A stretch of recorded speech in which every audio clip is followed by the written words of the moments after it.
Hello students, welcome back to my channel. कैसे हो आप सब? उम्मीद करती हूँ बेटा सभी अच्छे होंगे और अपना ख्याल भी रख रहे होंगे।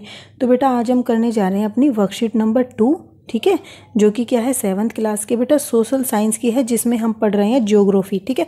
और ज्योग्राफी के अंदर हम पढ़ेंगे एनवायरनमेंट के बारे में। उसके अंदर जो हमारा आज का टॉपिक होगा बेटा वो क्या है, लिथोस्फेयर। तो चलिए स्टार्ट करते हैं बेटा।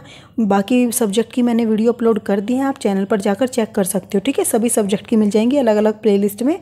आप study at home with ease search करना, वहाँ पर चैनल पर जाके मिल जाएंगे आपको, ठीक है, चेक करोगे तो। चलिए स्टार्ट करते हैं बेटा। लिथोस्फेयर होता क्या है, तो यहाँ पर आपको बताया गया है कि लिथोस्फेयर क्या है। Lithosphere is a solid crust और the hard top layer of the earth. तो लिथोस्फेयर जो होती है वो क्या होती है, सॉलिड क्रस्ट होती है, मतलब कि एक परत होती है जो सबसे ऊपरी होती है और हार्ड होती है वो, ठीक है, अर्थ के ऊपर। It is made up of the rocks, minerals and covered by the thin layer of the soil. और बेटा जो अर्थ के ऊपर ये लेयर होती है ऊपर वाली, ये किससे कवर होती है? ये रॉक्स होते हैं, इसके अंदर चट्टानें होती हैं, मिनरल्स होते हैं, ठीक है, और ये ऊपर से मिट्टी के द्वारा कवर होती है चारों तरफ से। इसको बोलते हैं लिथोस्फेयर, ठीक है। और अब ये कैसी होती है? It is an irregular surface with the various landform such as the mountains, plateaus, plain, valleys etcetera. तो बेटा ये क्या होता है, जो मतलब कि अभी लिथोस्फेयर की जो सरफेस है वो किस तरीके का होता है, इरेगुलर होता है, मतलब कहीं पे ऊबड़ खाबड़ होता है, कहीं पर प्लेन होता है, कहीं पर कैसा, ठीक है। तो और वो क्या होता है, क्यों होता है? क्योंकि उस पर क्या होते हैं, अलग अलग तरीके के लैंडफॉर्म्स होते हैं, जैसे कि माउंटेन होते हैं, कहीं पर पहाड़ होते हैं, कहीं पर पठार होते हैं, और कहीं पर प्लेन होता है, ठीक है, मैदान होता है समतल, और कहीं पर घाटियाँ होती है, वैलीज, ठीक है। और इसके अलावा बेटा landforms are found over the continents and also on the ocean floor. और बेटा ये जो लैंडफॉर्म्स होते हैं अलग अलग तरीके के, वेरियस मतलब कि माउंटेन्स, प्लेट्यूज, प्लेन और वैलीज, ये सिर्फ और सिर्फ मतलब कॉन्टिनेंट्स पर नहीं पाई जाती, महाद्वीपों पर, बल्कि ये जो ओशियन फ्लोर मतलब होते हैं, जैसे कि समुद्री सतह, महासागर की जो हमारी सतह हैं, उनके ऊपर भी पाए जाते हैं ये, ठीक है। अब बेटा यहाँ पर देखो, तुम्हें कुछ दिखाया गया है इस डायग्राम में, तो उसको समझने की कोशिश करते हैं कि ये क्या है, क्या कहना चाह रहा है ये डायग्राम। तो बेटा इसमें आपको यहाँ पर दिख रहा है, देखो हाइड्रोस्फीयर, मतलब कि जो जल वाला भाग होता है पृथ्वी का उसको बोलते हैं हाइड्रोस्फीयर। और जो बेटा देखो ये आसमान में होता है, एयर वाला पार्ट होता है, उसको बोलते हैं एटमॉस्फेयर, ठीक है। ये तो आपको पता ही है, वातावरण जो होता है। और जो ये लिथोस्फीयर है बेटा, जो जमीन वाला हिस्सा होता है, इसको बोलते हैं लिथोस्फेयर, ठीक है। तो ये पता चल गया, जल वाला हाइड्रोस्फेयर, और जो एयर वाला है वो एटमॉस्फेयर, और जो जमीन वाला है वो लिथोस्फेयर, ठीक है। अब तुम यहाँ पर बीच में बायोस्फेयर भी देख रहे होंगे, तो ये बायोस्फेयर क्या है बेटा?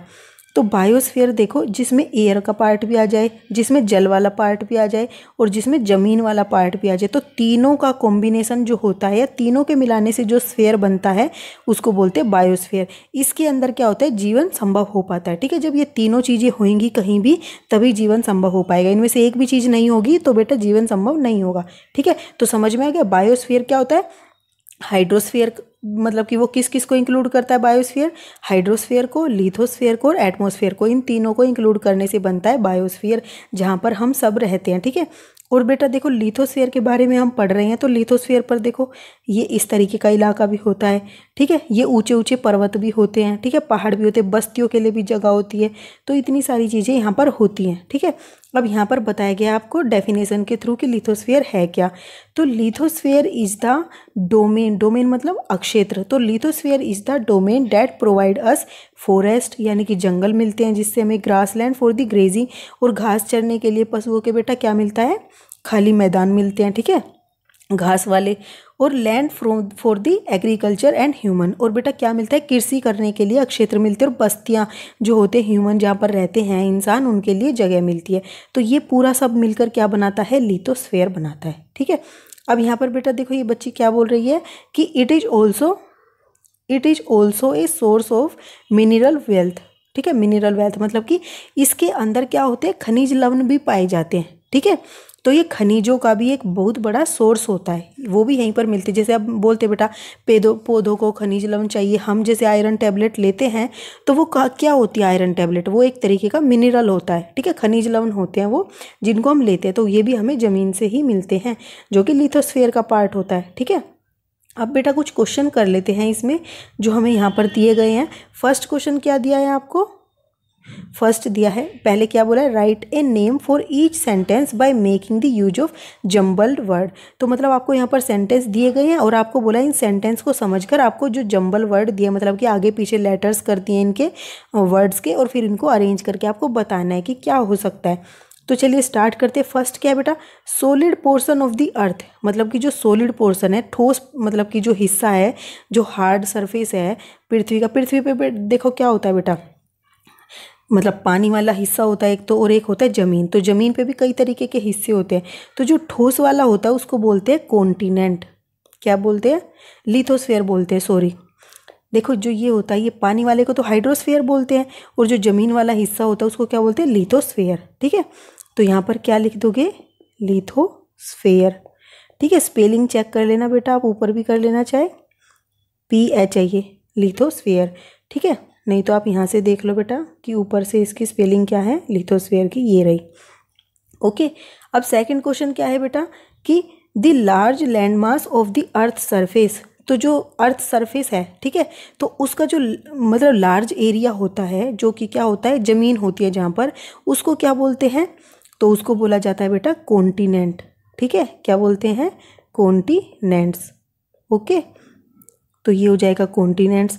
अब बेटा द ह्यूज वाटर बॉडीज, और बेटा जो अर्थ के ऊपर मतलब कि जहाँ पर क्या होता है, बहुत ज़्यादा पानी पानी होता है, वो क्या होता है, महासागर। ठीक है, तो क्या हो गया, ओशियन, ओशियन। ठीक है, OCEON, ठीक है, ओशियन। ओके, तो ये होता है, आपको देखो ये अरेंज करने हैं, OCEANS,